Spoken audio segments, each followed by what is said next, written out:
Good evening, everyone. I'm calling to the meeting to order, and the first issue is a consideration of the agenda as presented. Is there a motion? So moved. Is there a second? Second. Your discussion. All those in favor? Aye. Thank you. And we will start with the building report by our distinguished town permit administrator. He's having to deal with a bit of a situation, so he might need to. Oh, he does. Okay, so let's go to the town manager's report. Thank you, Mr. Mayor. And I think there's been a request, Yeah. as you know, to update to the council on the bridge, the pool Yes. bridge. Yes. That can be, why don't you start out there? Yes, so the update on the bridge currently is that we're expecting to get our Montgomery County permit this week. Unfortunately, right now we are dealing with the surprising complication, which is that we've sent out the RFP and we're working with Dewberry to even go out to individual contractors. And so far, about 20 companies have seen the RFP, and all but one of them has decided not to put in a proposal because they say that the job is too small in scope for them. The only company that did put in a bid did so at an exorbitant price. Dewberry is expecting to construct the construction costs to be no more than $125,000. Their bid is at $300,000. So currently working with Dewberry, find contractors who are going to undertake the work. And so I'm still hoping that we can get a contractor lined up to complete the timber decking by the time pool season begins. In fact, I reached out to American Pools to see if they could do the work, even though bridge work is not in their usual domain. In case we cannot secure a contractor by the time the pool opens, what we are planning to do is met with Dewberry, walk the site, and they're helping us. They're gonna put these lightweight metal plates onto the bridge that will create a smooth surface that will eliminate any tripping hazards, and then use that as a temporary contingency solution until we are able to properly replace the timber decking on the bridge. As previously mentioned, all the other restoration work can proceed even when the bridge is open to pedestrian traffic or vehicle traffic, since it's all underneath. And so I'm hoping this week to get an update from American Pools to see if they are able to do the work, while also going ahead and planning to do the metal plate contingency. If it comes to that, with the update on the bridge, and the update on the pool fence is much better. Construction or installation, I should say, is going to start next week on the 28th, and they're only expecting the job to take 2 days, so it will start on the 28th and be completed on the 29th. Also, in terms of kind of these big capital projects, last week I met with Dewberry alongside Councilmember Khanna to go over the various projects with them, including the bridge. Besides the bridge, they're currently finalizing the plans for the Cumberland Deal sidewalk connection. And then we are working through some issues with the Essex sidewalk reconstruction, primarily just finding a way to make sure no trees can be removed. And then we've also started conversations with both Dewberry and the traffic group about the Cumberland sidewalk, since the charrette revealed that many neighbors are opposed to the construction of a sidewalk. We're looking at alternatives, and so Dewberry is preparing something for the council that will be ready by the next work session. And then Does that conclude your? and that is the main capital project updates. Okay, thank you, Council President Bar. Do you have any questions? Yeah, back to the Pool Bridge, has Dewberry submitted a plan to handle the drainage off the bridge now? Yes. Yeah, thank you. Okay, Is that it? except for now. Councilmember Heller. Sorry, can you clarify, what was that question on? The drainage from the bridge so that it doesn't accumulate on the bridge, the water doesn't accumulate on the bridge. We asked for a drainage plan off the bridge so that it can clear the water from the bridge regularly, like a 3% slope. Are you talking about when it's reconstructed, or are you talking about when we put When- temporary, or what are we? No, when it's reconstructed, when we put the new planks in or the new whatever it is we're putting in on top of the bridge, it's just should have a drainage built into it, which it did not have currently. And that's what the plan's for. Okay, Councilmember Heller, did you have any questions about the report? If this is not the right time, tell me. I'm thinking that my concern with the metal plates on the bridge is that they'll be very slippery when, especially the kids come riding down on their bicycles and could hurt themselves. So I was going to ask to maybe we should move the bicycle rack to before the bridge. So kids have to dismount, park their bicycles, and then walk across the bridge. I couldn't check that out today because I was too sick. Okay, well, But I will. that idea, I'm sure the town manager can raise that idea with Dewberry. Okay, Did you have No, anything else? that's it. Okay, Thank you. Councilor Kumar. No Do you have any questions, no questions, thank you. Okay, thank you. Councilor Rovak. Do you Just have to any questions? reiterate,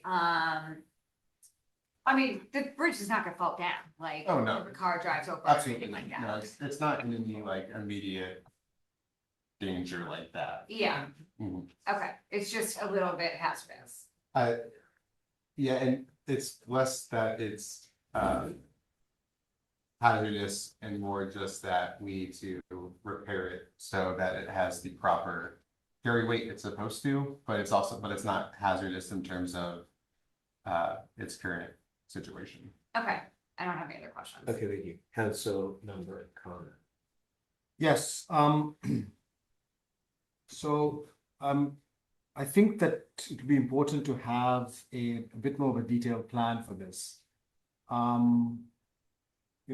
What worries me now, just as an example, is that we find out that we actually can't do the timber decking, we need the metal plates, and then the metal plates cannot be procured in time or something. So are we going ahead with leasing or renting or whatever you do with these metal plates now? Or are we waiting a few more days? No, we're going with it now. Okay, so going ahead with it now. Yeah. So Mhm. it's procurement or whatever is underway with Mhm. Dewberry's help, and so it will be put in there. So Yeah. between And- now and May 15th, we will see a metal plate there. Yeah, and they're easily like installable and uninstallable, so if And we do find, if we are able to end up doing the timber decking, if the plates have already been put down, we can easily remove them. they will cover the entire surface of the bridge. Yeah. Mhm. So when we talked to Dewberry, they also said that we may need to install some warning signs and thing. Are they going to help us get the signs? Yeah. I think what would be good is, rather than go into all these details, is since we're having a staff meeting on Friday and we'll get updated again, but also I'm sure that the town manager will be in touch with you, All right. since this will be your, hopefully it'll all be resolved before you're inaugurated, but did you have any other questions? No, nothing else. Okay, thank you. Excellent. Let's now turn to the, Everyone, Steven's. yeah, I was gonna say, let's turn to the building report by our distinguished town permit administrator. Good evening, everyone. Provided did a brief update to the report, from what was submitted, before the weekend, just adding permit numbers and expiration dates to the various, projects in the town. All of the updates are highlighted in yellow. Two projects that we've already indicated as complete, they'll be removed from the report next month. That includes 4712 Fallstone. The 4803 Grantham, we do not have a formal update. We what will be happening with that house. We'd like to know one small issue that you sort of read between the lines of this report might be of interest in the council. I discussed briefly with the town manager and I've put in some lessons learned. And that is closing small projects like HVAC installations and fences. Takes a surprising amount of work because they're small parts of the homeowners. They're done. They don't necessarily think of notifying the town hall that it's done. Then we try to follow up and follow up again. So a lot of effort goes into, just make it too dramatic. More effort goes into tracking the administrative reports than is covered by the fees for those efforts. Just to be clear, so as you're thinking about fees and costs, that might be something to consider. Also, when it comes to HVACs, I think it's talking to Wayne Fowler, the code enforcement officer who does the noise test. When it comes to replacement HVACs, he is not having replacement HVAC scale or noise test in more than a decade. Because new systems are just very efficient. So there are some chances perhaps for some efficiencies in the permitting process. I didn't want to go into the details of the various projects, just go over all of them. I'm happy to answer any questions. Okay, so thank you for that report. And before we go to questions, I think it would be a good idea in the future if you and the manager come up with some recommendations for fee changes. Because oftentimes what happens is when after the budget's passed, then the council will review, or maybe at the same time. You might want to do it at the same time as when the budget's passed this year, but thank you for bringing that up. Council President Barr, do you have any questions? Yes, I do. I mean, certainly if we don't change the system at all, then the time involved will require a higher fee. But I'm wondering if you can also think about ways to make it easier to complete, like an automated reminder to the residents, something that they can fill out online, or something like that. That would make it quick and easy. So that's our suggestion. We're setting up the new GoGov system for permitting. Something like that might be possible. And right now, Linda, the town clerk, for many of these smaller projects, as a courtesy to the residents and as an efficiency for her to reduce bank fees, she holds the bond checks instead of depositing them. Which makes great sense. It's a small project. Maybe just a fence we put up in 2 days. You know, but one of the results is the homeowner doesn't think that, oh, I have this check that I have this bond that I need to deposit, I need to get that. So they don't have a financial motivation to close the loan. So again, there are different process steps that could be taken to expedite things. Is that it? You're done. I'm done, yes. Councilmember Heller, do you have any questions about the building report? No, I don't. Thank you. Thank you. Councilor Kumar. Yes, thanks, Steve. Any applications on the horizon for the council? Yes, so I'm expecting at least 2 permits coming first week in May. Which one are those? So 4910 Essex and 4911 Essex. 4911 Essex is the large double lot that has been formally combined into a single lot. We'll be receiving their they'll be presenting their full permit application. 4910 Essex, diagonally across the street, has a variance request in. They actually got it in about a month ago and should have been presented earlier. I got confused between 49, just apologize to everyone, I got used to 4910 Essex, 4911 Essex. And 4911 Essex was running behind, but it was 4910. And yeah, I just got up, that's where I was on the phone talking to the homeowner for So those two in May. those two. Anything else in the horizon? There's one other, I believe, we're getting down to the details on. All right, thank you. Councilor Rovak, do you have any questions?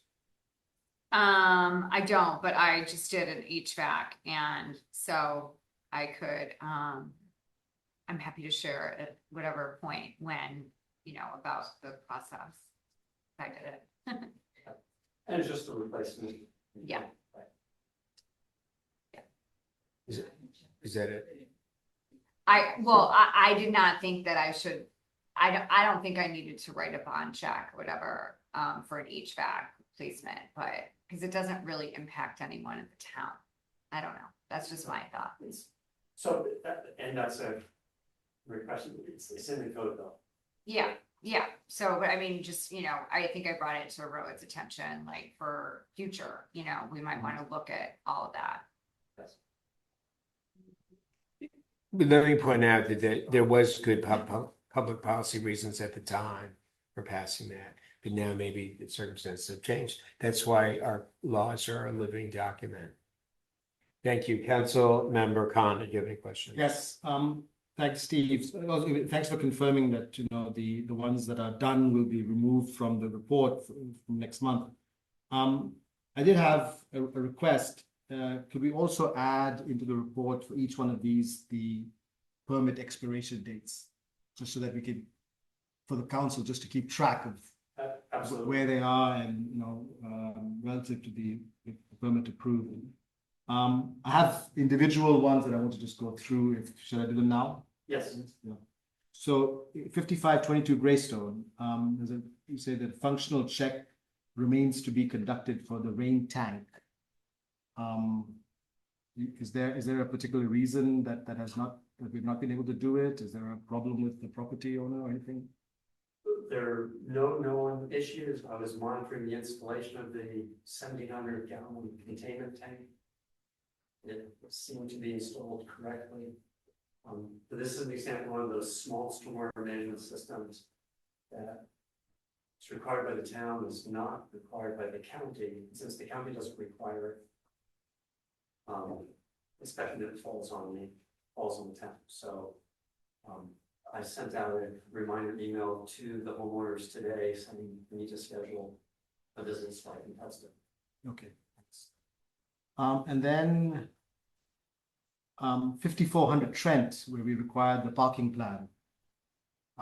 Has that been shared with the residents in the cul-de-sac, in the area around there? I shared it today. Okay, great, thank you. 5518 Trent, you say there's a non-conforming section of fence. Yes. So what action does the town take when you have, it doesn't say what action was taken after you determined that? So we issued a notice of violation, and now we're working with the property owner to attempt to rectify the mistake. It's, Okay. it's a fairly minor Okay, violation. One section of the fence is too close to the property line. Fences have to be set back. A certain amount, fences above 4 feet have to be set back. and I've got a few questions on things that are not on your list here. I saw a pod storage unit in a driveway. Is that okay? I mean, is that allowed to have a pod storage in a driveway? Because I know on the street we require an administrative approval for that, but it's required. Yes, it requires Yes. administrative approval. Okay, so anyway, you know which one it is? Yeah. Okay. And then I noticed a new fence along Devon, and that's not in your report. Yes, well, I had extensive conversations with the homeowner and the town manager on this. And this is one of the lessons learned. I've also provided the town manager on fences right now. A non-conforming fence can be maintained in perpetuity. And this homeowner wanted to replace the existing fence. I explained in the town code, if you replace it, then you have to get a permit, and you're not allowed to have it as close as it is. But town code explains that a replacement is full and complete replacement of the fence. Other can even just say 150%, 175%. So next month, if you keep one post and just rebuild the whole thing, then you're repairing it. And I believe that's what you did. Be good for all residents in the town to know that, since there are many residents who have non-conforming fences, so it can be one post. Because I've heard from more than one resident that they wanted to do things. Well, So I do think that there needs to be clarity. I on the think it would policy be and nice consistency. if someone wrote an article about that. I think we just need to have consistency in the town. People should know that that the policy is applied in this way and there is no Right. inconsistency in its application. We've had issues like this over the years.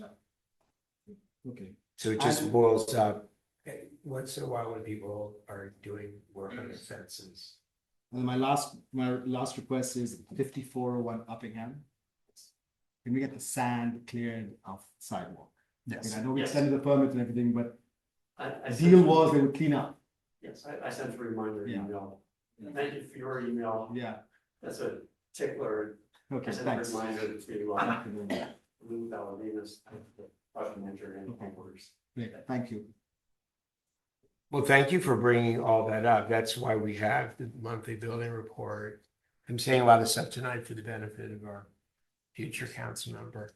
That's why we have this building report every month so that council members can bring up specific issues that they've noticed on property so that staff can follow up and thank you so much. Okay, so now we will move to what is listed as the second review of the mayor's draft FY 2027 budget with the Finance, Revenue, and Budget Committee. So for a variety of reasons this year, scheduling and what have you, we haven't really followed the budget season that we had in the recent past. And I never got my chance to give my little speech. First, thanking our incredible budget committee, which works mostly year round to prepare and gather information, and put stuff together. Councilmember Kumar is the liaison, and the idea is that when the budget season begins, is that the council reviews the budget line by line so that they can learn what each line item means. And then what we've done in the recent past is go over it and basically pre-approve the budget. And I'm not really sure that we did it this year that way.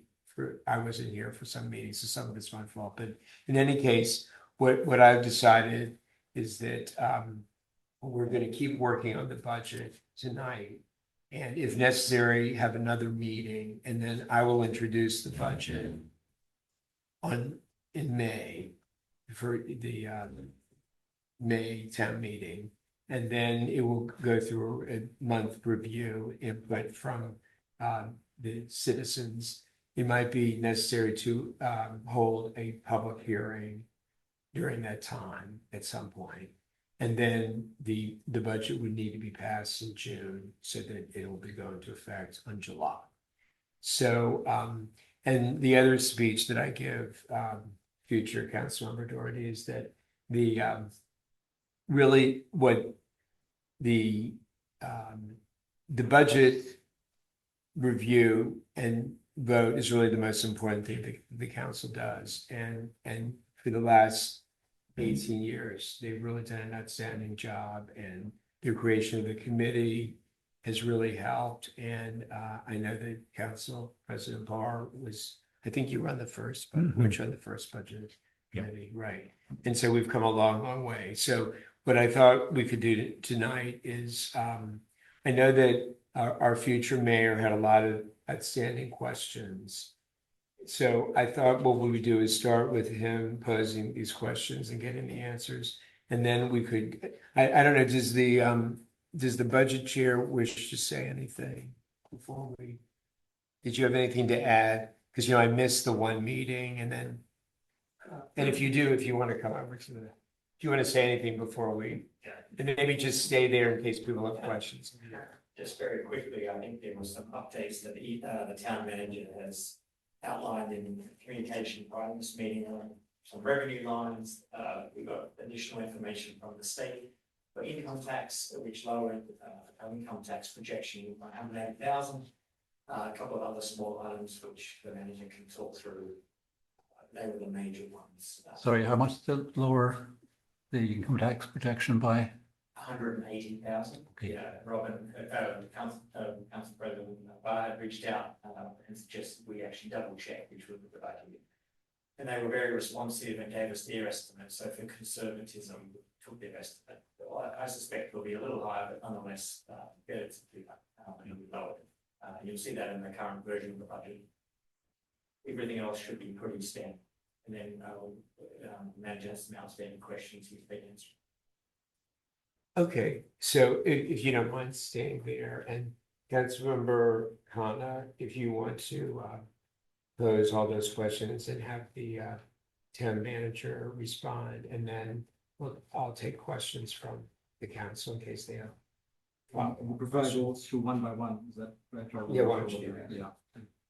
Yeah, I think my first request was that, in looking at the fiscal year 27 budget, it would be helpful to have a report on the fiscal year 26 actuals and what you expect the projected to be by the end of this year, just so that we can see how the budget matches 2026, because I know you've used a lot of assumptions based on 26 actuals, so that it would just be useful to have line item by line item a comparison of how we're doing. I understand also some line items may not be the same from year to year. So to the extent that it's possible, that was one request I had. So I just wanted to see if that's feasible to do. I know it's adding work to what you've already done, but I think it'd just be useful for us to be able to see that. And I have the actuals that I Okay. can do to circulate. Okay. I don't yet. I'm still working on the projection.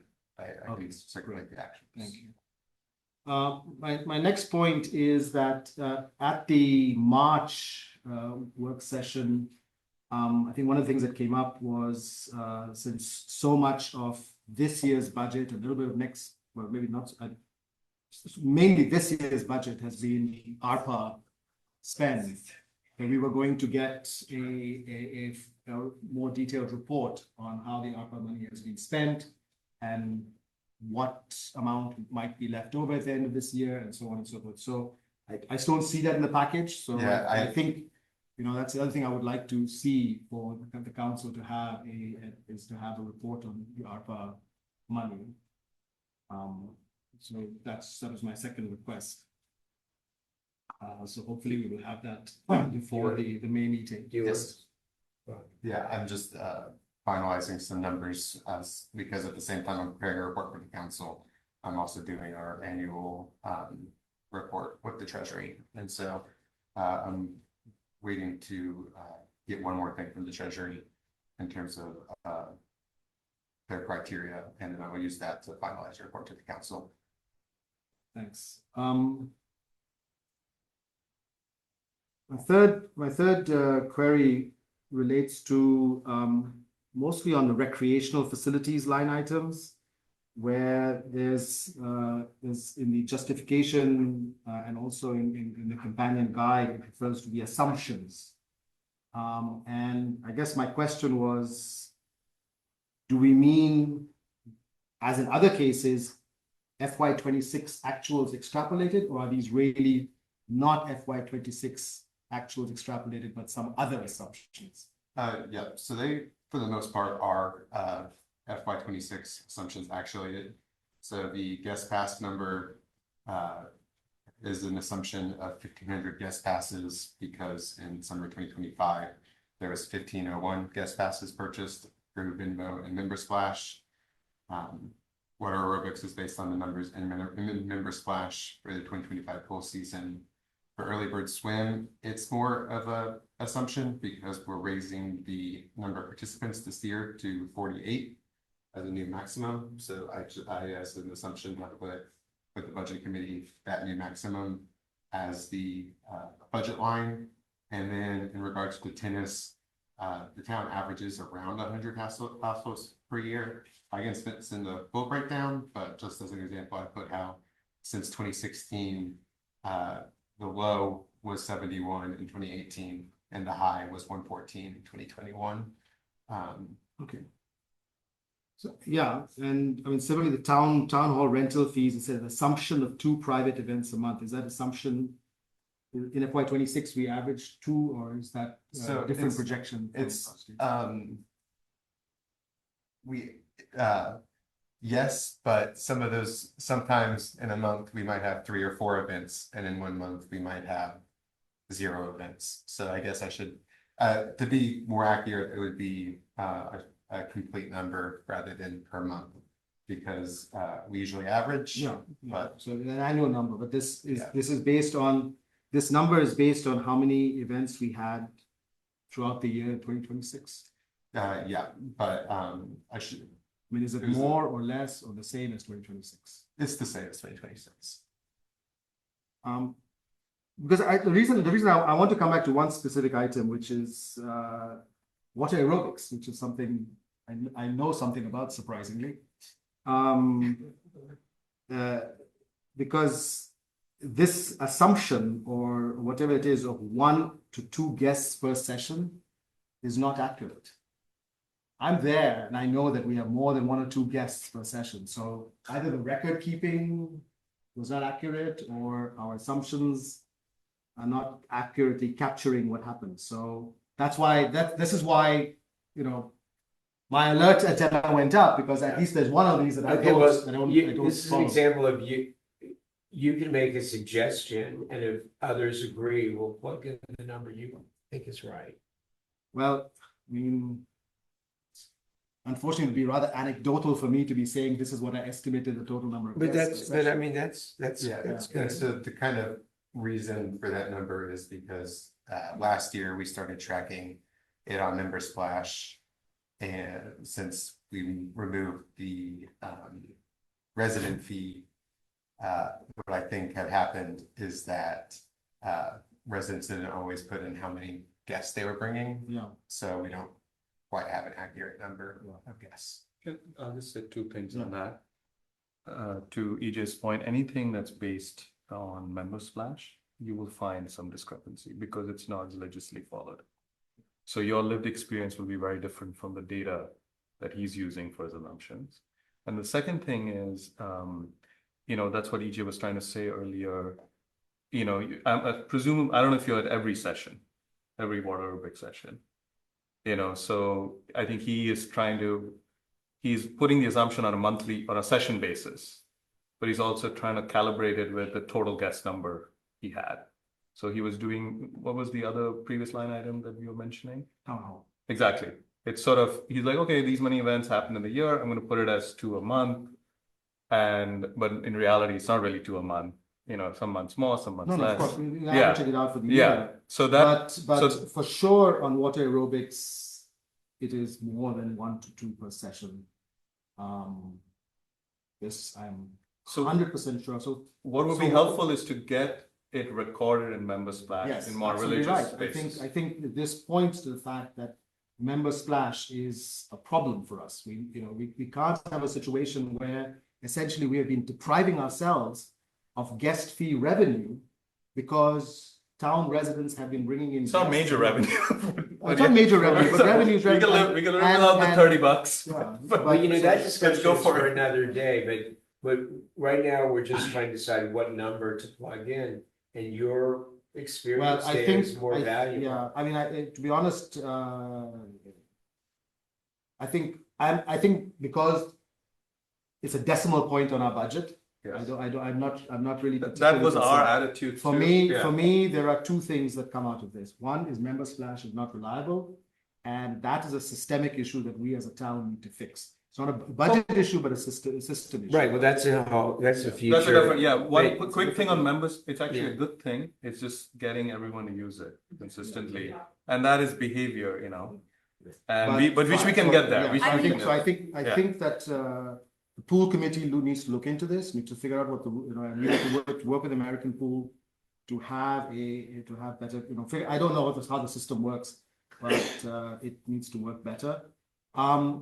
But for the purposes of this session, yeah, for are purposes you of budget, comfortable? you're fine with that. Do you have a different It's- alternative number? we can that would- change- Even if the total number of guests was 10 times what it is now, this number is not going to make a difference in the budget. I find It that, works. I mean, I don't know if these are real numbers or not, but I find it a pretty high number that we had 1,500 guest passes purchased. I mean, that seems really high to me. I mean, that's like an average of 16 guests per day for 90 days. Like, In aggregate, right? yeah, it seems very, is that a real number? That's actually out of the recreation fees, that is the number I'm most directly confident on because of I tallied both the guest passes purchased through Venmo and the guest passes through Timber Splash. The one sort of caveat is sometimes people would on Venmo just in the description put pool. And so I sort of had to extrapolate, extrapolate, were they paying for a couple guest passes or would they mean like concessions during a swim meet? So that's sort of the only. But did we figure out that whole guest pass thing? Cause it used to be that it was like $1 equaled 1 credit. And so it was like a 5 credit system. Mhm. So is this 1501 really 1501 fives? Yeah. $1. Right. Yeah. Well, Then it's we're off by combination. $6,000. No, Yeah. it's a combination of the member splash and the list in Venmo. And so, right, you're Yeah. combining both. And the list in Venmo is noisy. Mhm. It could be Right. other payments. So he's making an assumption. And so it's imprecise, Yeah. but some degree of confidence we can live with it because it's not a major. But in Member Splash, when I got the numbers, I broke it down by 5 credit. Okay.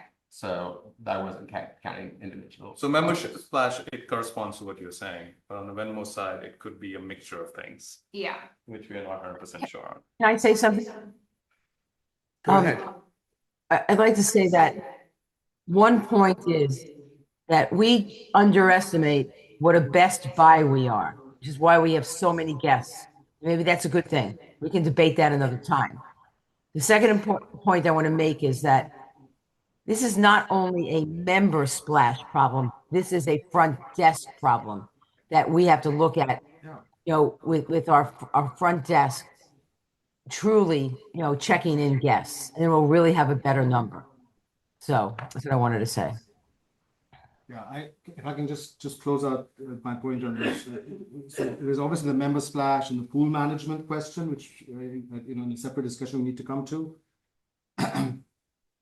The other point I wanted to make, which is again, not really relevant to budget, but was triggered by this, is the fact that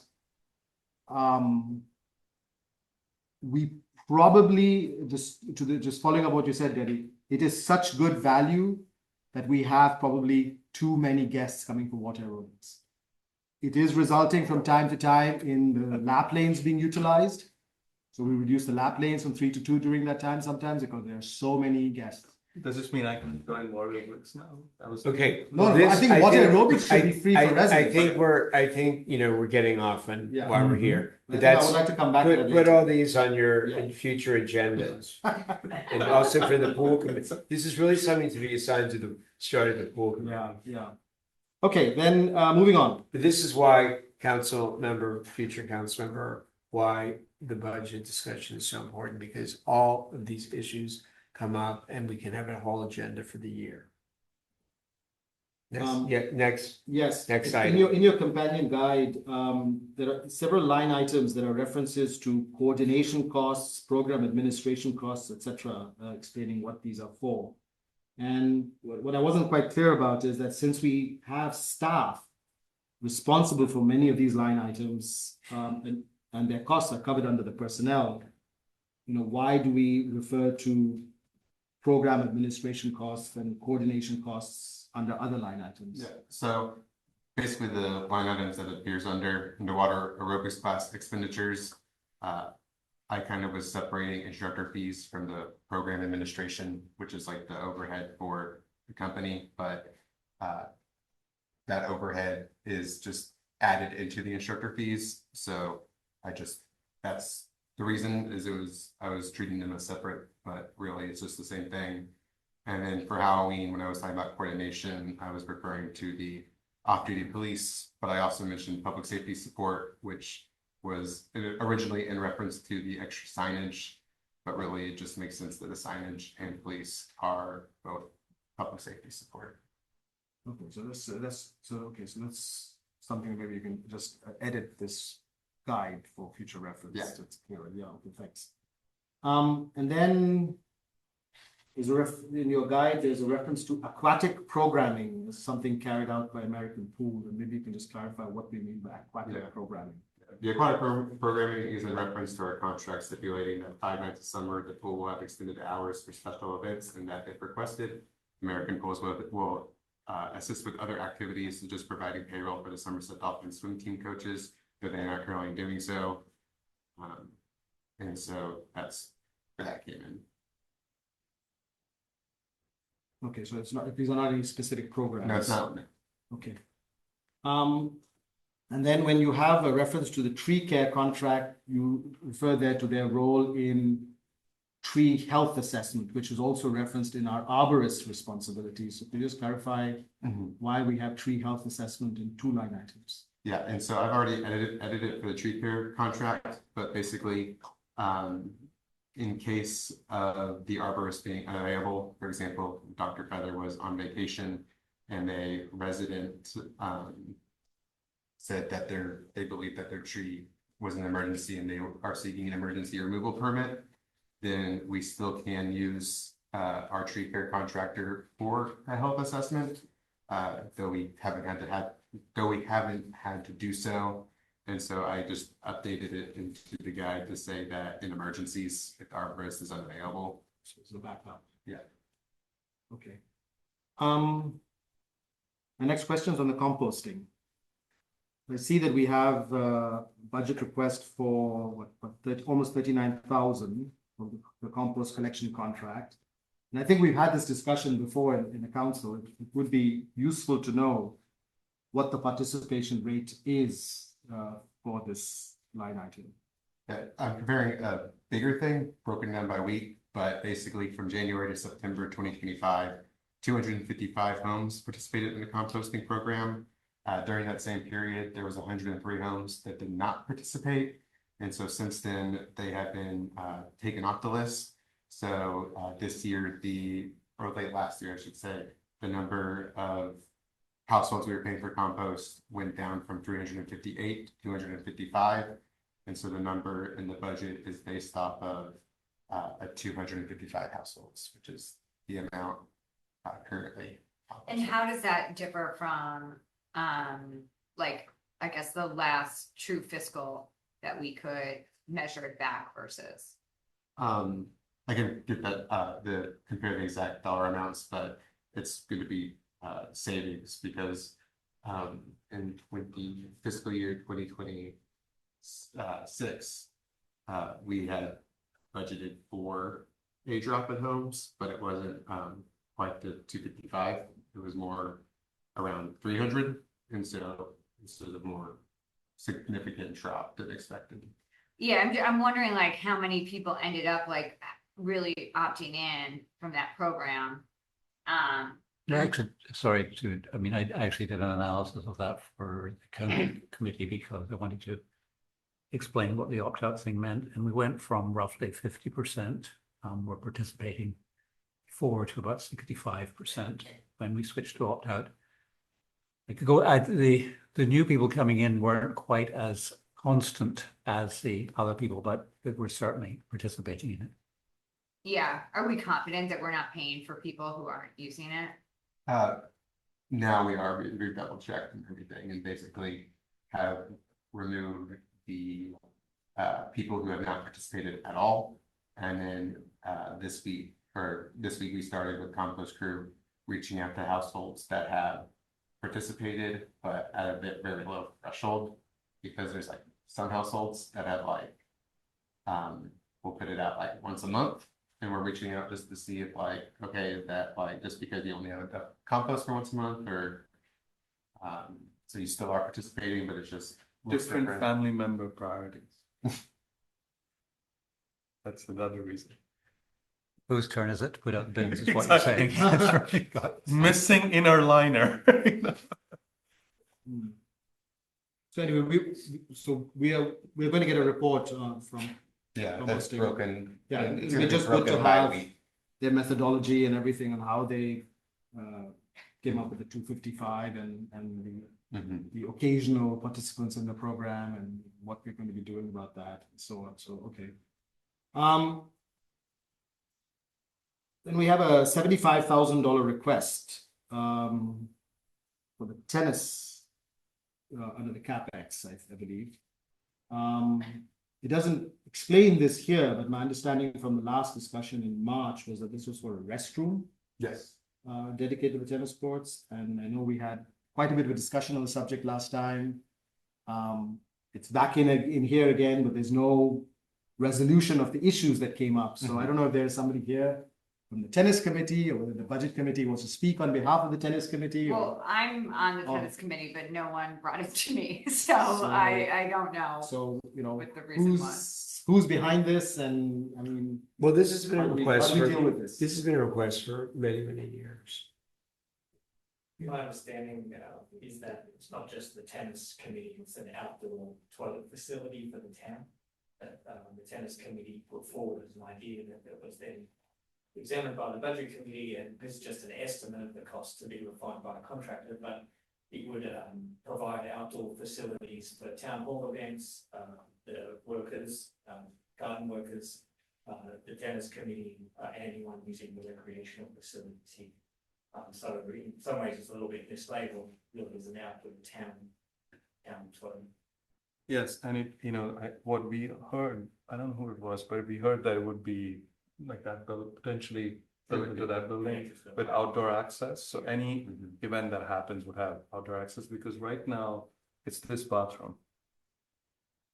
And we have to give access to this bathroom. So if you have large events with kids, and it becomes tricky, and then, the cleanliness of this bathroom. And so that was the logic behind it.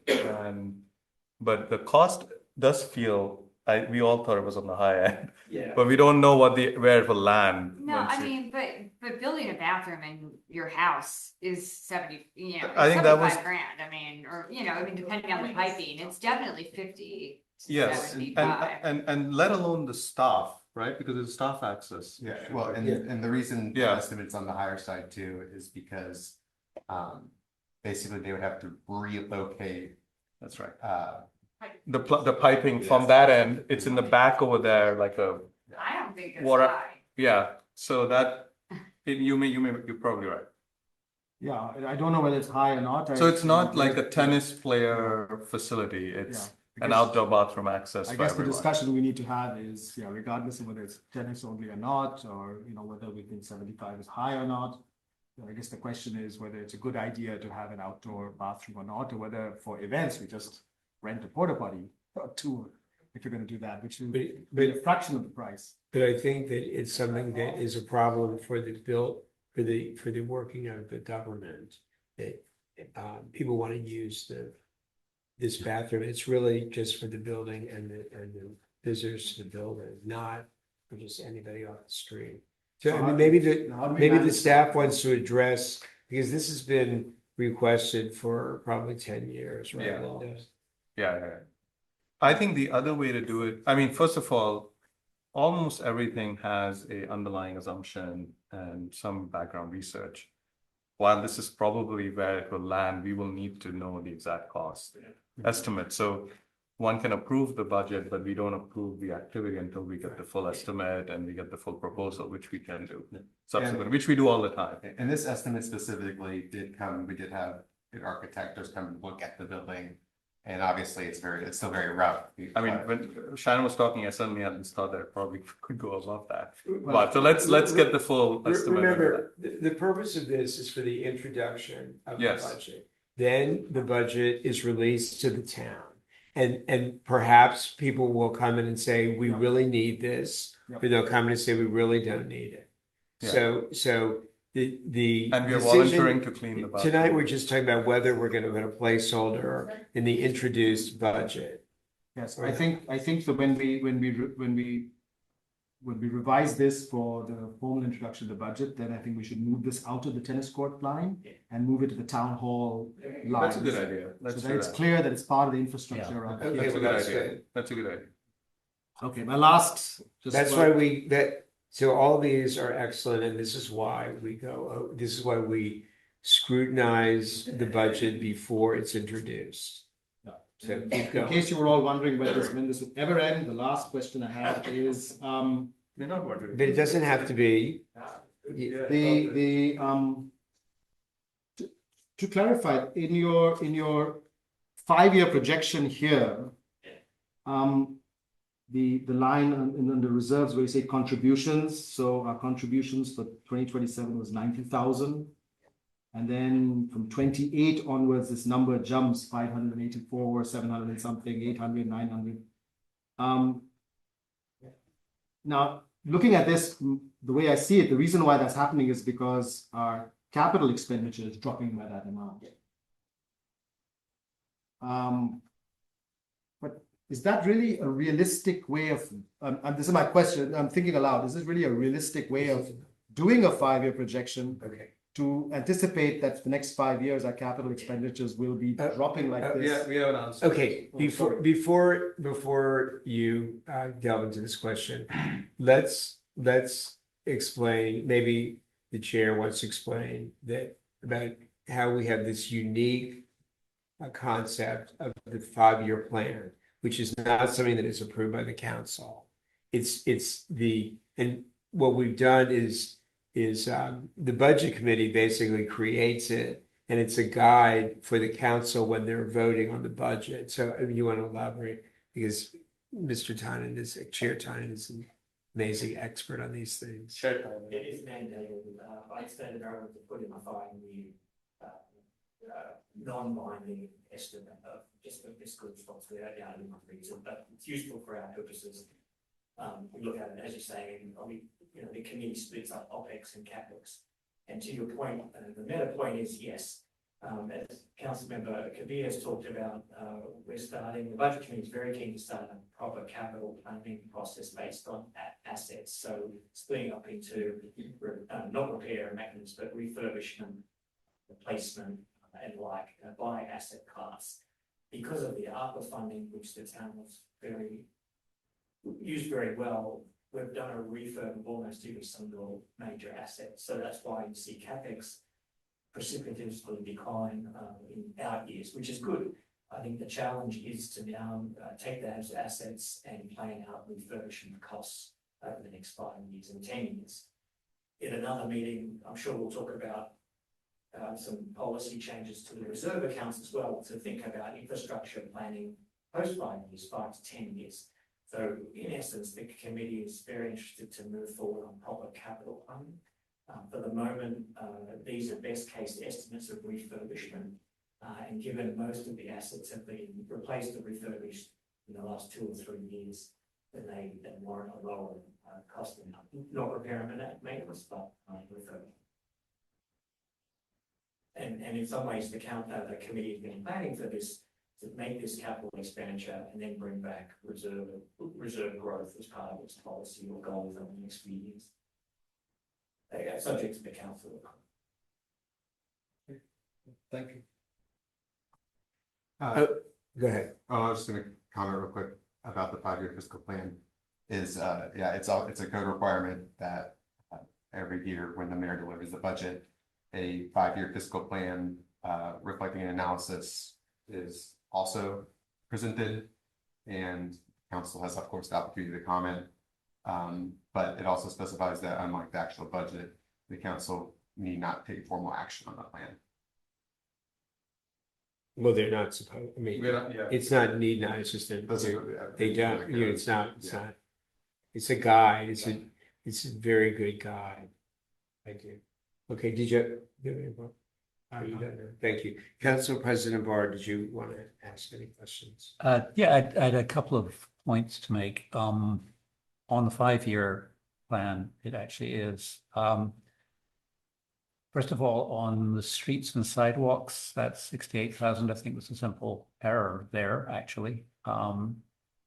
If you look at the bottom totals, you get 90,500, and then it goes down to 78,000. But if you look at the lines, individual lines of curbside, street cleaning, etc., the amounts are all rising. So what's happened, I believe, is that the formula is missing out the top line there, and it's doing it in all the 4 years following. So it's a simple adjustment in the formula to change that. All right. Is it, That's it's 68,000 streets and sidewalks in the 5-year plan. Can Yeah, oh, yeah, correct. Thank you. all right. Secondly, I asked last time, when does the pool bond end? When does it end? 2030. Okay, the 5-year plan goes through 2031. And therefore, when the pool bond is mentioned, and it is mentioned several times, 31 should wipe out the pool bond because we are not paying it in 2031. And that should show in the 5-year plan. Yeah. The next point is the rainy day fund, which is displayed at the end, and it's currently very nicely somewhat more than our total operating budget expenses by a few $1,000s. What you're doing is holding it constant across all years of the 5-year plan, and you got to decide. I mean, you're not giving it any inflation at all, and you want to give it inflation. Okay. And I think the next, another meeting, we'll talk about the reserve policy, and putting that in as well. Yeah. Right, but for the moment anyway, just, I mean, probably the same inflation as the operating budget, so it's parallel with the operating budget, which is what we want. All right, I've actually lost where $10,000 professional development is somewhere in here. You're not inflating that at all. You should inflate it, as I'm sure your professional development expenses will grow with inflation, much like everything else will. So inflate it by the same amount that everything else does. This is again for 5 years. That's in the 5-year, yeah. So those are all my points. okay, thank you. Councilor Heller, did you have any questions or You're muted. you're muted, yeah? I did have a question, but are we going line by line? You know, are we going to do that? No, we're not going tonight, but bring up any line you'd like. Okay, the line that I'd love to hear more about is the swim team. I think it was $17,000 for their anniversary party. I'm sorry, I can't open the budget here at home, the line stuff, so I may not have the right Okay, amount. the staff will help you. Can you tell me what line that is? We're only 23. On the full year 2027 budget draft? For the 50th anniversary celebrations, I went and asked for more of a breakdown, and I'll share one. I'll put it on the screen.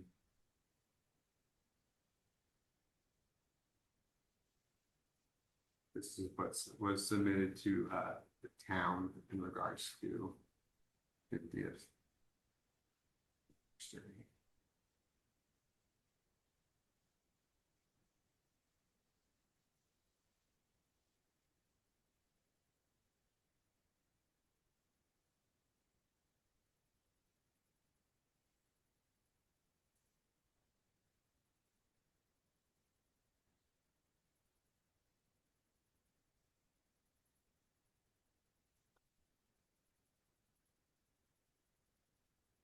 Can I say a few things about this?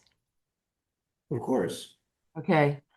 I guess what I'm surprised at is that I know when I ran the swim team, all of these kinds of events that we had for lunch and for the banquet, we charged for it and people had to pay for it. It never came out of the town budget. And okay, yes, that was a long time ago, and maybe things have changed, and maybe all along we've been paying for these things, but I don't understand why we're paying for these things. We always paid for our own lunch. We sold, I know the team sells food during all the meets when they're at our house. And this just seems excessive for us to be paying for. So I'd like, maybe we could have that conversation. Um, and maybe times have changed and all the teams are getting their towns to pay for these sorts of things. So, but, we never paid for the town banquet, the end of season banquet before.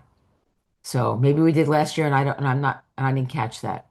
So I'd Well, like, now is the time to have a conversation because basically, we either put it in or we either put it in or not. And then if we don't put it in, then they can lobby the council. If we do put it in, we're being asked to pay $13,388 for these kinds of events. And I think the swim team needs to raise money to do this sort of thing, or they need to pay for it themselves. I think it's not, that's a lot of money that the whole town doesn't take part in. So, they wouldn't have a way to raise money. well, they do. They sell I don't think that's, I don't think there are. they sell concessions, and I know they make Let's a lot of ask money. let's ask the town attorney about that, because I don't think that a government, because remember, it's it's a town swim team. Isn't it? Mr. Town Attorney, can you Yeah, Mr. Mayor. address So that? governments and their agencies are allowed to receive donations under IRS rules. So charitable contributions to the swim team are permissible. But I guess the secondary question is, can they not accept donations but do fundraisers? I don't see why that would be different. I can research that to confirm. I think you should research it, but Okay. apparently it is okay, Councilmember Heller. Oh, it may be okay, but is it right? That's my question. No, I'm talking about, okay, well, that's for Raising all funds. sides. No, but is it right that the town pay for these events? Maybe some sort of small donation, but this is not a small donation. Debbie, first of all, I agree with you. If it's a private event and for the swim team, then there's a real question whether the town should pay for it. That I agree. And what Ron Bolt, our lawyer, is saying is that he believes there's nothing wrong with that, but he's going to check. And that's what Jeffrey's saying, asking him to check. So we can certainly hold this one until our next meeting and get the additional information. And if so, we can vote on whether we think it's appropriate. Tonight, since I'll be introducing the budget in May, tonight, I really need guidance from the council, whether we're gonna put this in or leave it out. All right. I mean, I think that like, at least since I've started with the swim team, I think the banquet has been paid for by, I don't, this way, maybe the one that's really a bigger question is like, what's that $6,000 for the 50th celebration? And what's the view of that party? I don't know. Yeah, I was gonna say that this is how in the 5 years I've been involved, we have, because it is seen as a town swim team. So that's one. The second is that the swim team does raise money. So there's a sort of net off position that we should look at, not the the hard cost. What's the net off position? And EJ would have that for you, Debbie. So what's the net of the revenue and the expenditure from it? And then thirdly, this year has this 50th celebration, which is obviously not going to come back again in the next 50 years. So the question for us is, do we want to extend ourselves for the 50th celebration? And, this view that this is not for the whole town, but since I've been involved in the Dolphins, I run into a large part of the town that's been involved with the Dolphins over the years. I'm not They saying may not stick it out. Yeah. I'm not No, saying no. that this isn't good, that there are a lot of people to be part of it. I'm just No, saying, let me finish my point. I know you're not saying that. I just wanted to say that just as a kind of rationale for why the 50th would be worth contributing to is from that perspective, that it has affected or touched on a lot of lives over the years. That's just a point of view for us to consider. So 3 things. This is a town swim team, and this is how we have paid in the last 5 years. Doesn't mean we have to continue doing that moving forward. 2, that we should look at net of revenue. So we should look at the revenue that swim team brings and the costs, and we could definitely improve that, but that's the full picture. And then this is an unusual year because of the 50th, and it is a 50th of a town activity that seems to have townwide, enjoyment. I get it, and I don't want to be seen as Scrooge here, but I have to say, No, it's good to scrutinize, but I'm just giving you a perspective. I was the swim team rep. I ran, I did all this stuff, but we either raised money or we paid for it. We paid for what it costs to do these things.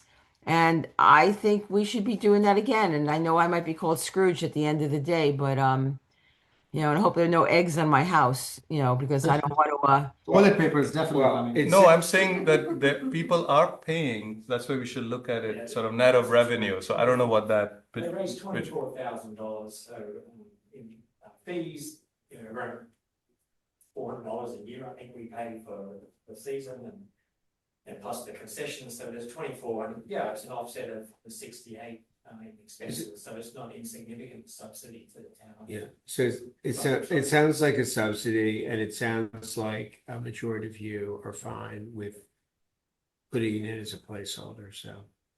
'Cause I only hear one person really opposed, so. okay, that's I think me. we can move Fine. forward. But there's an opportunity to get input between May and when it's voted on in June. Remember, the budget document can be amended at the June meeting. Yes, and what we can do, Debbie, is, I'm also curious what the 12,000 entails. We could get the line item for the 50th celebration because it's one line item, but it's actually baked in cost. We can get a fuller view of what that is, Yeah. maybe EJ. So you have that Yeah. because that's a special one-off event. Yeah. It would be good to get that. Excellent. Sorry, can I just come in on this? 2 questions. One is the alumni meet and lunch. Would that be an annual thing from now on? Because that's not related to 50th. I want to look at line item 1 there.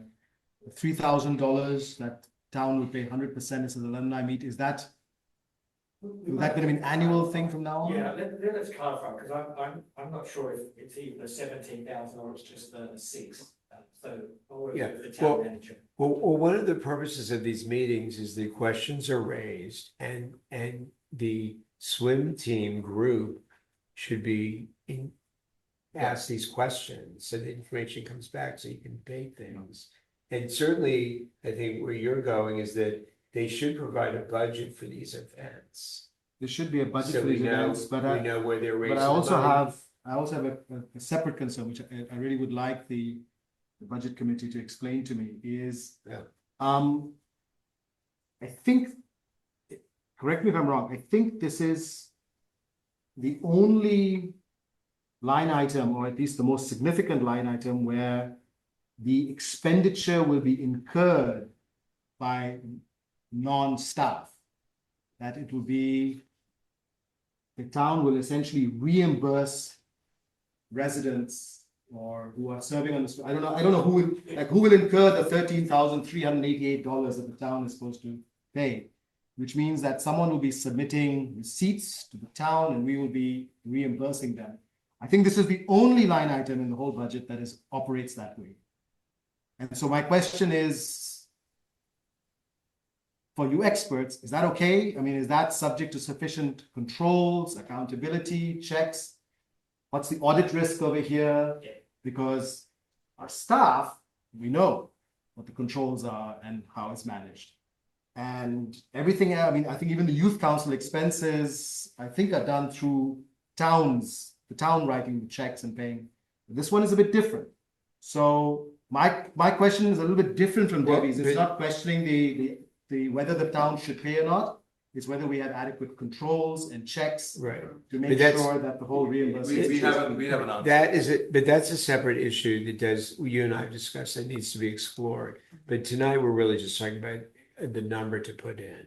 But the way the event is managed is a separate issue that it really should be approved, just like all of the expenditures in these line items have to result in approval by the council, especially when it's over a certain dollar amount. Right. So just like this is similar to the bathroom. So we put in the number, whatever we think the bathroom might cost, but then proposals have to go out and then contracts and approved. The same with this celebration, that the proposal needs to be submitted and approved by the council, and then all those controls can be put into the proposal. I mean, do you want to talk about the country? Well, Peter did this work with EJ, but I think overall our sort of expense management and financial management systems are better than they have ever been. So I think the audit risk is a lot lower than it has ever been, but it's still a pain to manage this. Yeah. Thanks, there is some, I mean, off topic to the mayor's point, but there is some room to improve the process, because you're right, and we're brought in the bank account, the credit card, the Venmo, for proper controls, so we can sit and talk about that. I think there is some room for further improvement. But Yeah, if that's you, a side issue. Yeah, no, it's But- just a way to identify things we're to discuss down the Yeah, road. but I would just say, if we Flag. are saying we would want the swim team to bid out which, pizza provider comes to provide pizza, that activity will die. Because it just wouldn't be possible for them to do that. So just, if we can have the controls, but if it is subjected, and there's another scenario in Let's which. not debate that here, please. Yes, there's another that's scenario. No, let really me finish the thought. There's another scenario here that the swim team is not a town team. So it's operated as a 501(c)(3), it's independent, but it's but we not. do not want that. But So once we decide we want that, then it comes with all of these additional complications. To your observation that this is a unique situation.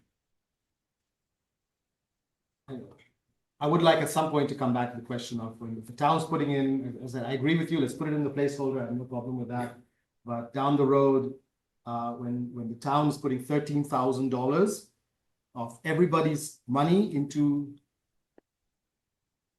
specific reimbursements, I'm not saying that we have to have an RFP for pizza or whatever. I don't know whether we did the same for 120th anniversary or not. But there are ways in which we have checks and controls, and it should be transparent how we have, done this. And I'm not saying it is not. I'm just saying I don't Well, know. it's clearly not, Yeah. because we run an audit. And we've cleared our audits. So just to be 100% clear, we run an audit and we clear our audit. So if has that come up, as far as I know, none, hasn't come up in the audit. Well, this is a very important discussion for another day. Council member Heller, did you have any other questions? No, I'm good, thanks. Okay, thank you. Councilor Kabir. Kumar, I'm sorry. No questions. Thank you. Councilor Rovak. I don't have any questions. You last word. Done. Okay, thank you. So we will proceed now. Thank you so much. Can I? Of course. So, we discussed all the changes between this version and the last version. There's just one other change, which after council feedback from the first budget work session is originally we budgeted for only one street cleaning, but then after feedback, we raised the number to allow for 2 street cleanings. All right. That's the only other change. Okay, excellent. So remember, when the budget's introduced, the staff writes or maybe the committee does an article and that highlights all these items that came up tonight, so that our citizens will have an opportunity to comment and support or oppose what might be in there. That's the beauty of this whole process. And I understand John So- Terry has already written a draft. I'm sure he probably has. Yeah. Yeah. So it's all good, and I'm so proud of what everybody's done on this important process, and thank you so much. And we will proceed now. The next item is discussion on conducting a parking study on a special parking requirement for accessory dwelling units. Mr. Town Manager, do you want to present? I can introduce this topic, and then I want Ron can comment as well. So the council at the exact time implemented a special parking requirement for properties with ADUs, accessory dwelling units.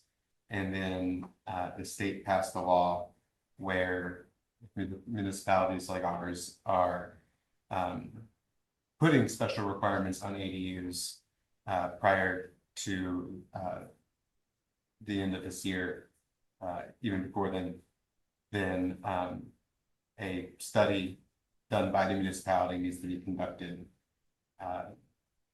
to basically keep the requirements in place. Ron can probably explain it a bit more elegantly than I can. Do you want to chime in, Ron? Yeah, sure. So that was a good explanation, EJ, and I would just add to that. So this was the 2025 regular session. House Bill 1466 was passed, which requires local governments to adopt a law promoting accessory dwelling units and says we have until October of 2026 to do so. And local government codes have to treat ADUs in terms of the rear and side setbacks the same as other accessory buildings like detached garages and sheds. So the town of Somerset is okay there.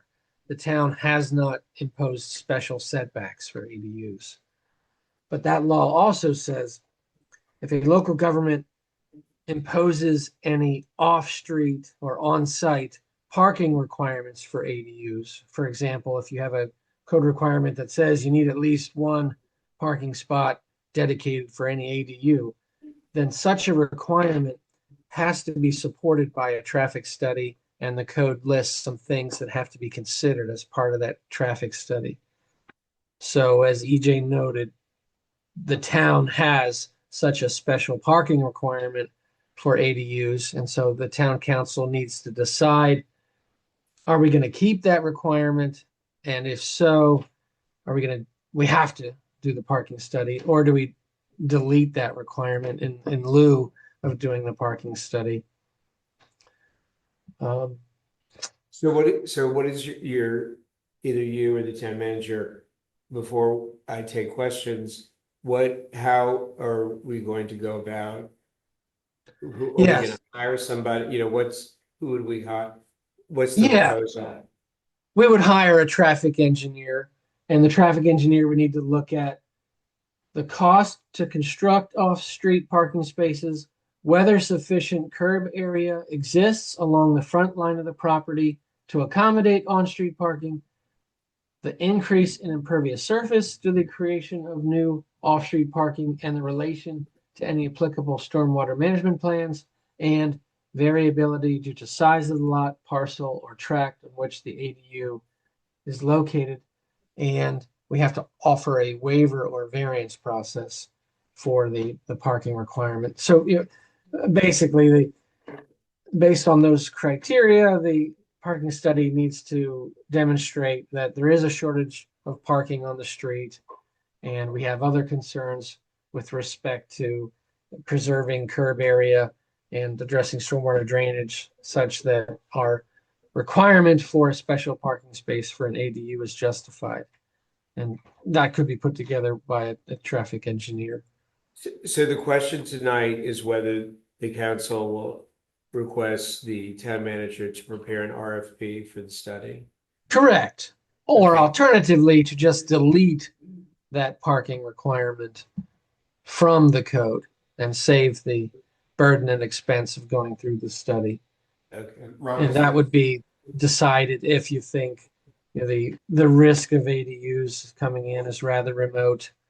I don't think we've seen a lot of ADU development in the area. And Ron, just a quick point of clarification, if the study would cost the town less than 15,000, we don't need to do an RFP, correct? Less than 15, you don't need to post on the eMaryland marketplace. I do not recall your competitive bidding threshold in the town code. Let me look at that right now. Okay, thank you. Council President Barr, do you have any questions? Well, I fully understand it, so I don't need any questions. I don't have any questions now. Okay, excellent. Councilor Heller, do you have any questions? No, thank you. Okay, thank you, Councilor Kumar. None for me. Thanks for laying that out. Councilor Ravak No. and Councilor Khan. Yeah, Ron, have any other municipalities already done this? Do we have any examples that we can use?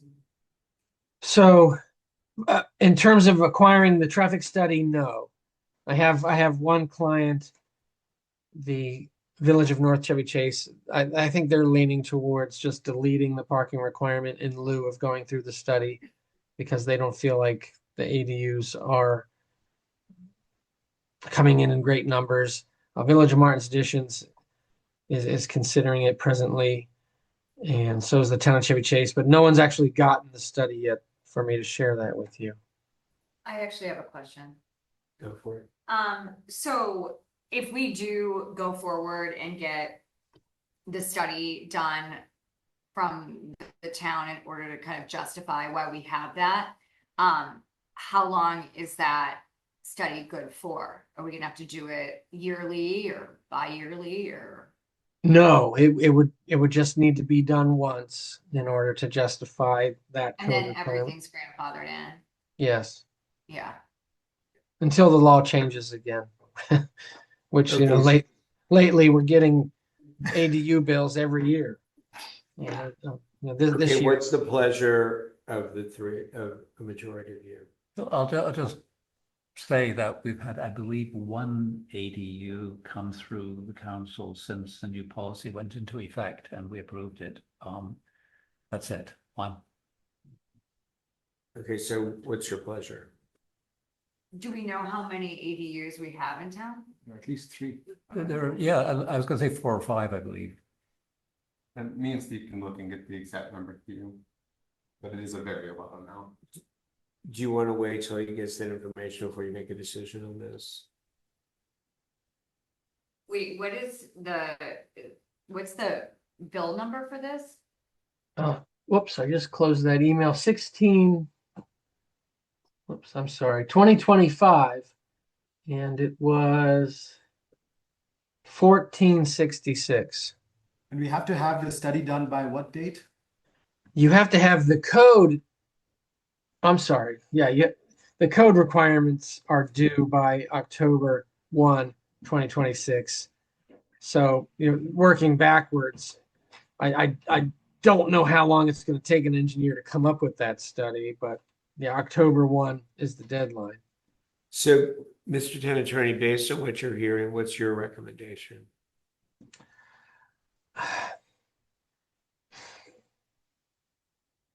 Well, it's a difficult question, Mr. Mayor, because I think it's mostly a policy question. Okay, I'll so just, then it's thrown back to the council. well, I can Yeah. just add to, if the council would like, before they make a final decision, I could reach out to Paul Dorr at the traffic group, which is the group that did the speed study, last year for us.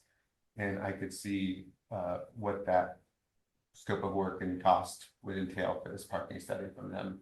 Yeah. I think that's I think it's a good idea to. Yeah, great idea, EJ. So the discussion was excellent, and then this can be on a future work session agenda. All right. Excellent. The next item, discussion on conducting a Somerset building characteristic study to assist in the development of potential building code amendments. So I'll start and I'll hand this over to Steve to talk more. This is related to the council's conversation on potentially implementing a lot coverage requirement. And this is also related to just issues that other issues in the town Dakota's run into before, where something about Somerset is there's a lot of variation in the lots and the homes and all that sort of things by Somerset.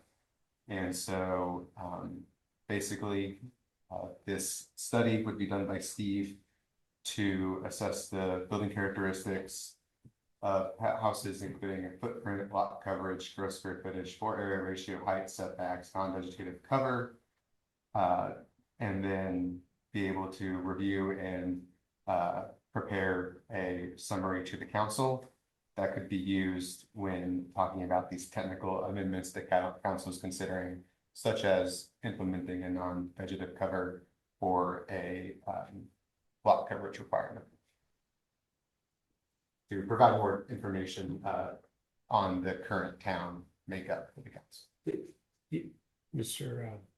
Permit, do you want to add anything?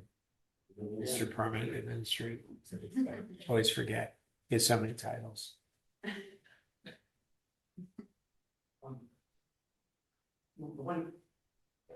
I'm happy to do this sort of study. I think it's kind of interesting. I do want to just make the important caveat that I rely on the information that's presented in the plans. And depending on what characteristics I'm looking at, the clarity of that information varies considerably. Setbacks are easy to pull off, they're generally provided directly by the architects and the engineers, and they're stamped and certified by those engineers. But other aspects that are very town specific, or this town has not to date required, are not explicitly spelled out. So I have to try to extract it. An example would be lot coverage. We get the lot coverage for the buildings, but if there's interest in looking at vegetative lot coverage data, that is not how it is regularly provided. In Somerset, these same architects will provide it, say, in section 5 in some municipalities. It's in their computer systems with their drawings, but so I can try and extract that. I feel reasonably comfortable with most of those types of extractions. One area that I just want to be upfront that I'm not super confident right now. I want to get into it, see how it goes. Is calculating the floor area ratio. That is a characteristic used by the town of Chevy Chase, and it's a way of constraining the overall volume of a building. But I've never had to work with that before. I just wanted to, front. That's different than lot. Oh, hold on.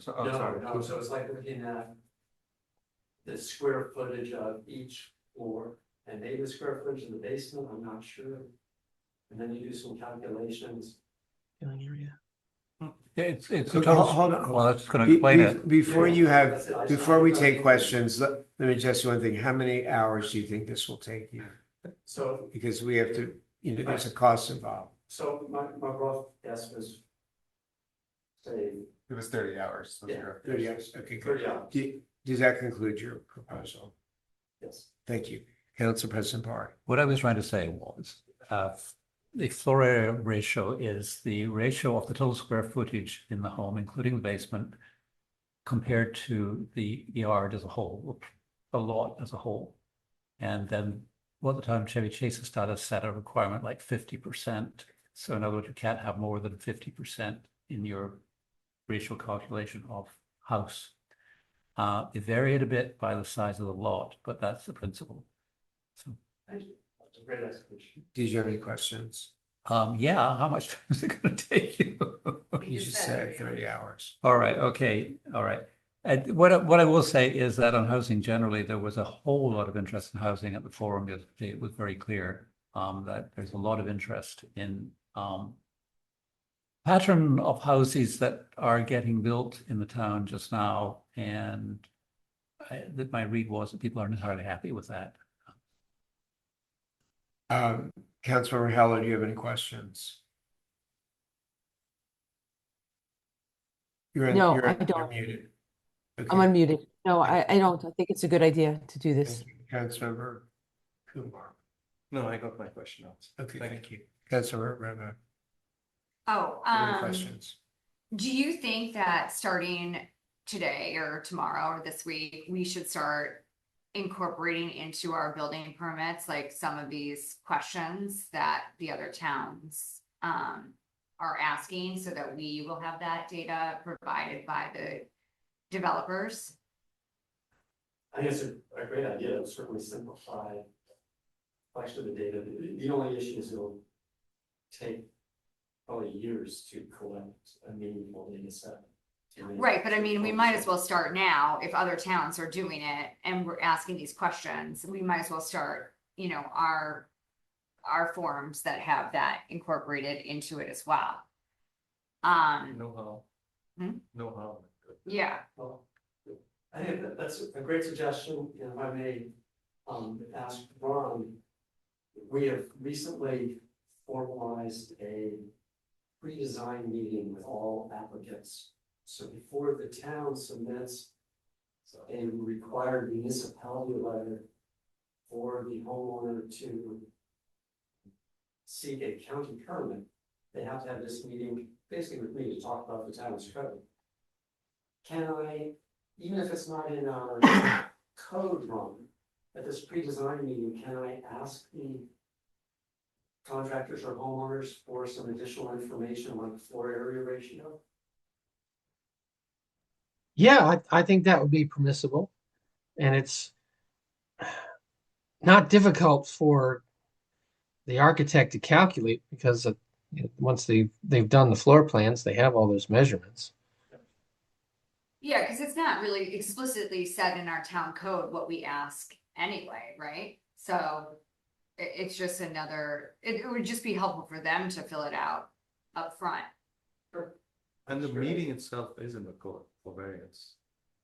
There's a pre-design, because we put it there. Yeah.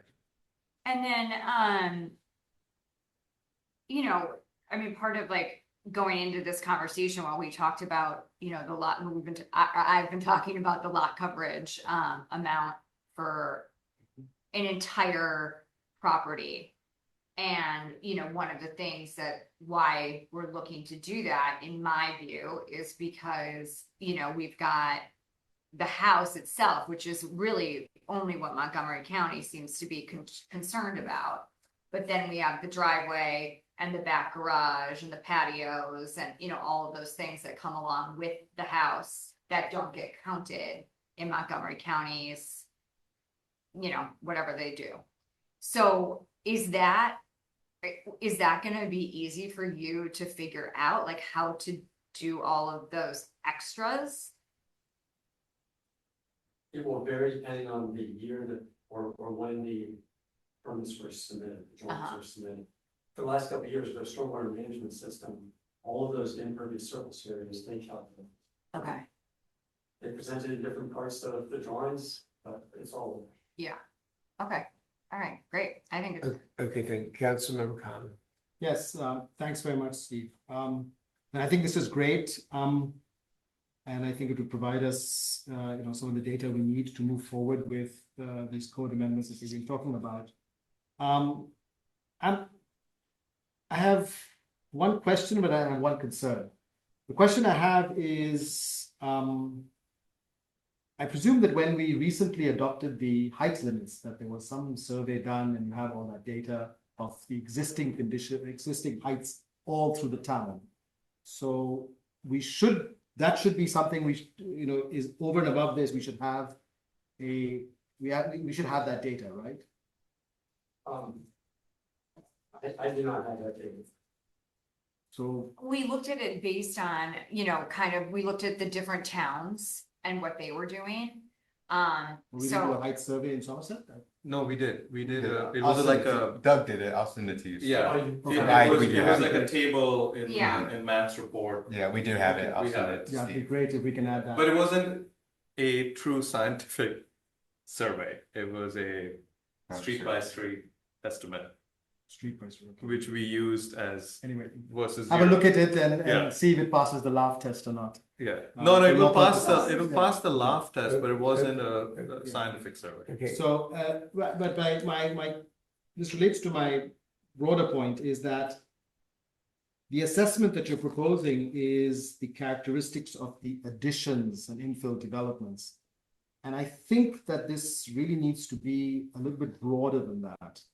I think we need to have some basic data on the sort of the characteristics of the town as a whole. This is only going to capture the, I don't know, 30, 40 developments we've had in the last 10 years. I don't know how many we've had. But for example, we should include in this, which should be fairly straightforward to do, is to have sort of the median lot size information and the the square footage information that I presume Realtor.com or something has all of this to the extent that we consider it accurate. But so I think that we should, in addition to this, have also some baseline information of the building characteristics, not just of the new build, but of the existing original homes, or even the renovated and refurbished homes in the last whatever number of years that have maintained the overall footprint of the original house. So I think that Well, is that something you can add to your study? Could you say that exactly? What is it that we're looking for? no, what I'm saying is that this is looking only at building characteristics of the new build, which would ignore all the other existing homes that haven't been torn down. And so I'm saying we should at least gather the data on All what homes in all town? homes. We should Well, have the is that data, something you can add to your study? the square footage, the All homes. lot size of all homes, and the square footage of all. So you're homes. saying I want the square lot size and square footage of all homes in town? Yeah. Can you add that to your study? That would be 300 why is it- hours. No, but why? It's on Realtor.com. It's 400 properties Realtor.com. or So something. I will try that. Sometimes when I go to Realtor. I can be your research intern. Zillow, they give square footage of the house. Mhm.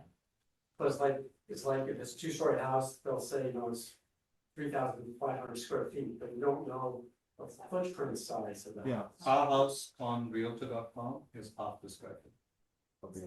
Really? For Okay, example, yeah. so It's not accurate. They're not accurate. I So- think, I'm happy to expand the proposed survey. It was really just a starting point for Yeah, discussion. maybe we so the start with- council is I- interested in. okay. I mean, I think my problem is that, what are we trying to do? We are, just to go back to Robin's point, we are trying to figure out what should the code look like to ensure that the process of tear downs and the building of larger homes is better managed. The only way you can do that is to have data not just on the new build, but on the original or the smaller lots as proxies of the original, because you don't have the data of the originals in those cases. So if that population, you also had information on what the original house was, then we wouldn't need to do this. But we need to have some data on the building characteristics of the rest of Somerset, not just the new build. okay, so That's the only way to do reverse engineer it. you agree with that? I think it would be great to get the data. I think that might help inform council deliberations. I'm not sure how much of the data I can get from publicly available online sources. And the issue is access to drawings. So we have a lot of drawings here that maybe go back 5 to 10 years. But the older houses we don't have here. So, and I'm interested in this, so I'd be willing to spend more time on it, but it would probably require a step order magnitude increase in time, because I have to go to county DPS offices and try to get old drawings from the files. Okay, so is everyone comfortable with, because this doesn't really require a council vote, this can be approved by the manager. And because Steve is already a consultant to the town, official consultant to the town. So what I would suggest is that let him start and do this study, and then when he reports in, then you might want to, maybe you have enough information, or maybe you might want him to continue. But I think it'd be a good idea to get him started. I agree with that. Is that okay? I wish- Okay. yeah, I wish- So it sounds like that all of you are fine with having the manager commissioned this study from our outstanding town permit administrator, and then a lot will be learned from that. And thank you so very much. And our last item is Joint Environment, Parks, and Natural Resources Committee recommendation on the town apiary. Mr. Town Manager. Thank you, Mr. Mayor. This was a recommendation submitted to me from the Environment Committee and the Parks and Natural Resources Committee. Both, don't see any in attendance on Zoom or in person, but basically, Well, when were they invited? yes, they were invited. So, but I can quickly go over it. Basically, they are wanting to partner with Emily Balcom, who is on Zoom for questions, from Wright House Farms, to revitalize the apiary in Vinton Park. And the elements for the committees and why they're recommending it is that there would be no financial cost to the town. The Wright House Farms has the necessary liability insurance. Wright House would do 2 community events per season. And then on top of the proposal, Wright House Farms submitted sort of their own kind of addendum to the proposal by the committees. Okay, so the issue tonight is whether this recommendation is gonna move forward to a council meeting, or whether you want more information on this proposal before you move it forward. But the problem is that it's the committee the committees that are advocating for this who weren't invited aren't even here. So because the council might want to ask them questions. So I will take questions from the council, but I'm not sure that this is ready to move forward. Also, just for quick, I will say the reason that the committee asked for it to be on this work session agenda is that they would like to do that revitalization over this summer. Well, that's another reason why they should be here. They're advocating for it. So, Council President Carr, do you have any questions? What varieties of bees do you use in the hives? Hello, hi, I'm Emily Bockham of Wright House Farms. I use Italian Carniolan hybrids that are also local mutts, and I cull them and practice the most docile bee management practices. And what other hives are you managing around the area? Sure. I have hives kind of sprinkled all across the DMV. I currently have hives on the Jug Bay Wetland Sanctuary Community Garden in Lothian, Maryland. I've had a partnership with them for about 7 years. I also have bees on the roof of an art school in Old Town Alexandria, the Art League. And then I also have some hives up in Frederick, Maryland on some private property.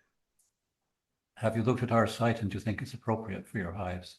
I did. I had the pleasure of visiting on Monday, and you have the perfect setup. What is most important is having a barrier. And it's not only important for, vandalism and theft, but also having these kind of walls that you have forces the bees up and out.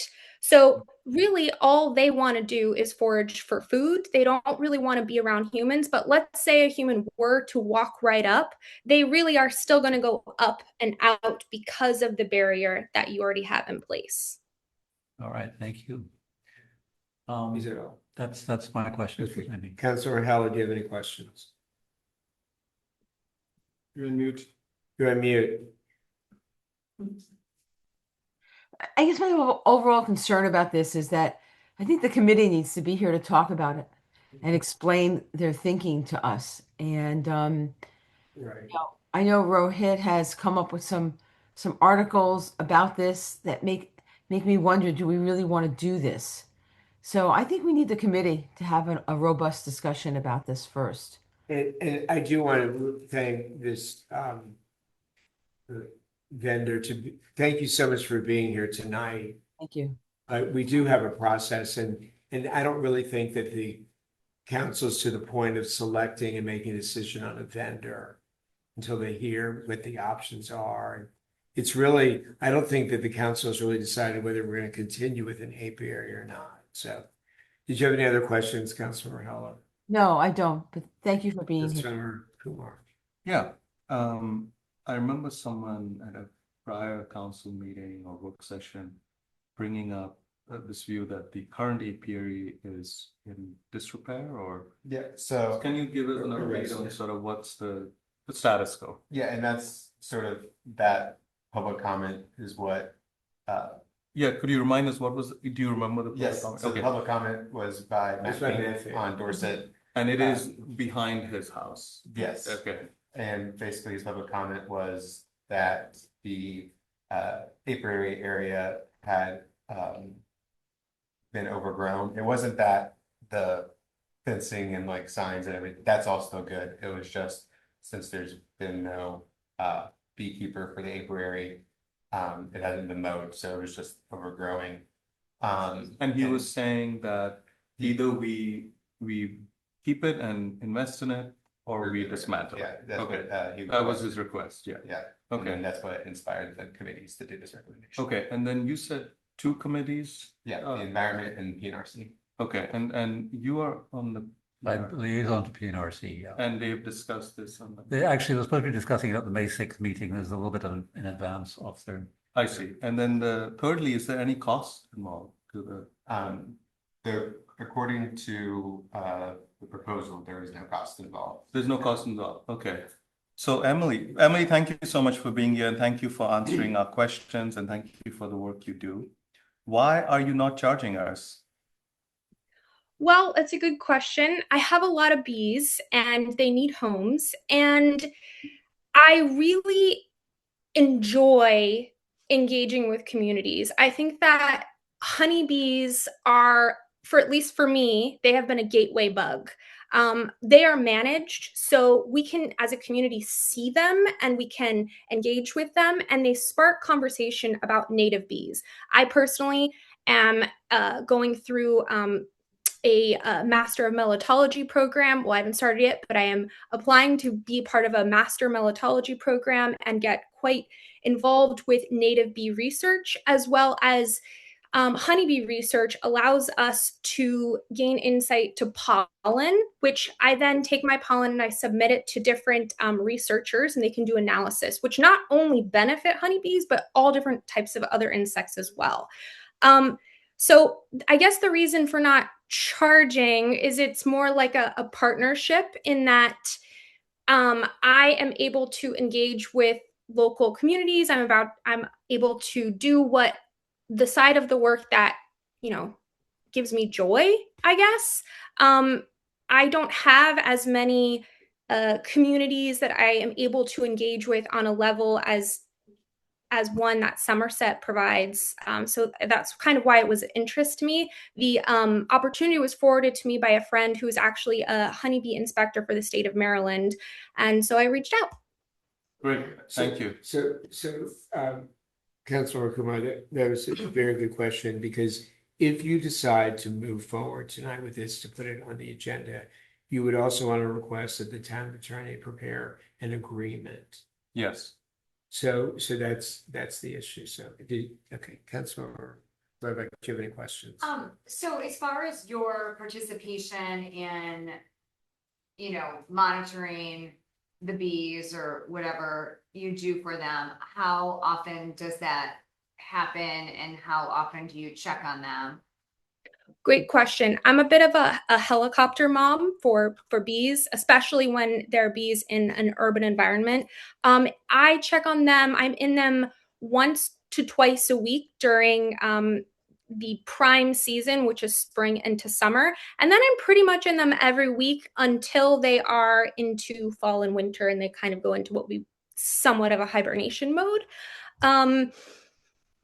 I have lots of swarm preventative practices. Public safety is the most important to me. When I first started beekeeping, I inherited hives on the community garden at the wildlife sanctuary in Jug Bay, and the bees were really mean. And I almost stopped beekeeping because I thought that's what bees were. But you can practice bees to practice hive management so that the bees are docile and easy to work with. So I'm in there doing as much as I can about once a week, if not more. And how many bees like would be here?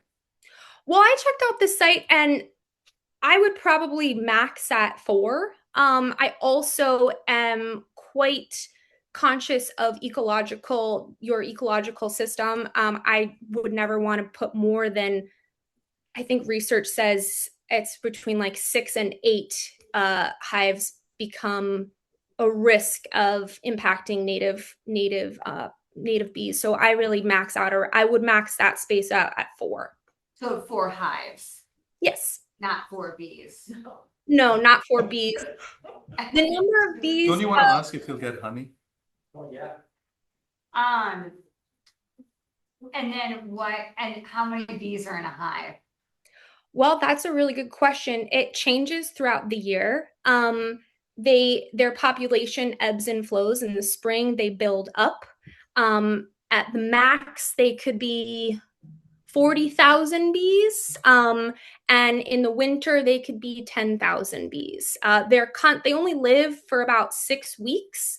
So they're constantly adding to their population. And I do my best to not let them overcrowd by imposing different practices. Okay, and then I guess I have a question for us. Didn't the last time we do this, like, didn't all the bees die? The question's to the mayor.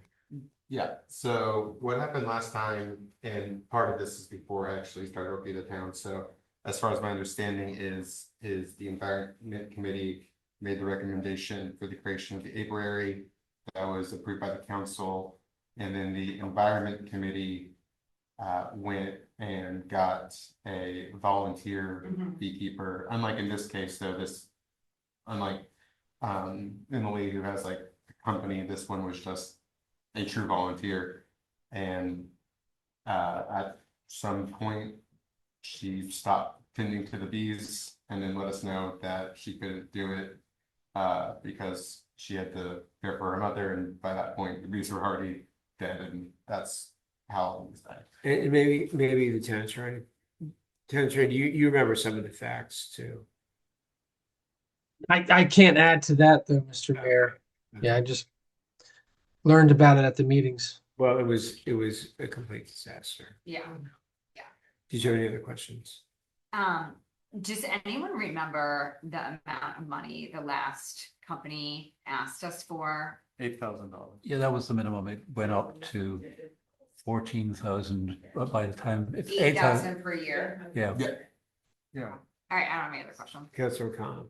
Yes, I think I think as you rightly said, Mr. Mayor, I think we have a process issue that prevents us from moving forward today.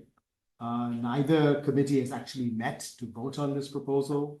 And so, at the minimum, we probably haven't even complied with the Open Meetings Act. I don't know. So I think that this, needs to, as a matter of process, be, considered in a meeting by the two committees and submitted accordingly. I think I know we're running out of time, so I don't want to have a whole discussion, but I have many questions about the environmental benefits. There is a stack of articles that I have here from Scientific Americana, from the Circe Society for Invertebrate Conservation and whatnot, that that raise questions about the biodiversity impacts of having apiaries.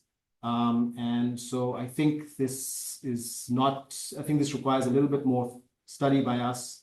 There are some benefits, of course, but I think the overall biodiversity impacts are questioned. But also your view is that this shouldn't be implemented until there's a whole comprehensive plan for the park. Yeah, so that's that's what we'll conclude with So- that. But yeah, so I'd like to finish my honestly- point. Yeah, go ahead. And so I think, we are in the process of developing a management plan for Vinton Park. And I think we should be looking at this question of an apiary and all other aspects of Vinton Park. In the context of the management plan, I don't think we should be taking steps in advance of having the management plan. I hope we can move quickly with that plan. Hopefully the committees have completed the questionnaire and allow us to move forward. So I'm happy to hear Emily's views if we still have time on the environmental aspects that I raised. I think that we've really heard enough tonight that we're not ready. to Actually, I move would like a forward. response from Yeah, I Emily. would also like to hear from you. Okay, let's get one answer and then the meeting will. Thank you, Emily. We'd love to hear from you. Thank you. You raise a lot of wonderful points, and there was an article put out by, I think it was Washington Post, maybe last year, with a headline, "Did we save the wrong bees?" And this has weighed heavily on me as I have, invested a lot of my time, energy, and passion into honeybees and entomology and native plant conservation and ecology in general. I did quite a bit of research on the food, energy, water nexus, where it's a long story. I was looking at the impact of semiconductor production on wildlife systems and food, energy, water nexus systems. So you raise a good point. The answer is it's complex, it's nuanced, and we're learning every single day. The beauty of honeybees is, like I said, they're managed. So for community engagement, they provoke curiosity. And there are so many native bees in the area, but many people don't even know where to start looking, which is why having honeybees in a small scale that science has provided some information about limiting the effects of them by having fewer hives. Like I would never have more than 4 or 5 hives in a location because I too care about the native bees and local ecological systems. So my hope with Somerset, which I included in my proposal, was that we could have 1 to 2 events per year that include engagement regarding native bees. Whether that be, we could do forage walks where I provide a host that is an expert in native bees, and we can look at different types of trees and plants, and we could set up an iNaturalist account specifically for the park where people can basically crowdsource what's in bloom and provided for the native bees. I've been engaging in pollen research because through the honeybees, we're able to learn more about pollen, not just for the honeybees, but also for all the other native bees. So I don't feel like I sufficiently answered your question. It's complex, it's nuanced, and it's something I care deeply about. And the cool part is it's a great jumping off point. Honeybees are the gateway bug, I think, to all the other ones that need attention as well. So thank you so very much for being here tonight. Is there a motion to adjourn? I'll move that we adjourn. Thank you, everybody. Good meeting. Thank you, Emily. Thank you. Thank you very much.